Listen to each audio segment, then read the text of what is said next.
Kim Jong-un made it clear that Pyongyang is committed to getting rid of its nuclear weapons, and for the very first time, the North Korean leader even unveiled a denuclearization timeline.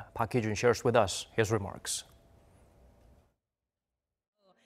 North Korean leader Kim Jong-un has once again reiterated his willingness to denuclearize.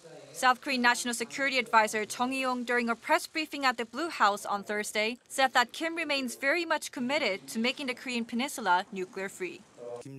Chairman Kim Jong-un reaffirmed his stance towards denuclearizing the Korean Peninsula and expressed his willingness to closely cooperate with South Korea as well as the United States to achieve it.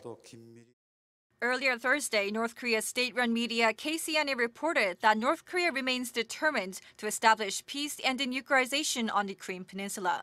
It said the two Koreas should continue efforts to realize the goal of denuclearization, but did not elaborate on the details of how that would be achieved. But during his meeting with the South Korean delegation, Kim revealed that he plans to achieve this within U.S. President Donald Trump's first term, which ends in January 2021. Never before has the North Korean leader presented a potential timeline on denuclearization. And according to Chung, the North Korean leader asked that he deliver his goodwill to the U.S., shown through the destruction of the Punggye nuclear test site, of which 2/3 is irreversible, and the shutdown of the Dongchangri missile launch site, which means the country will no longer be able to test long-range missiles. Kim says that if the U.S. takes measures that acknowledge the efforts made so far, he will accept stronger measures on denuclearization.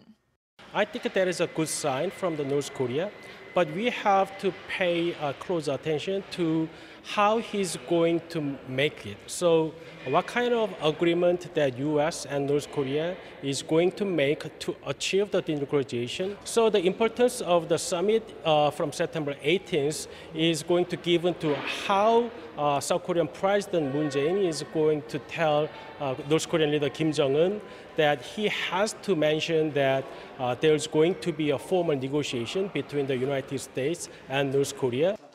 What's left now is how President Moon Jae-in will drive denuclearization at the upcoming Inter-Korean Summit, and whether that summit will provide a potential breakthrough in the nuclear deadlock.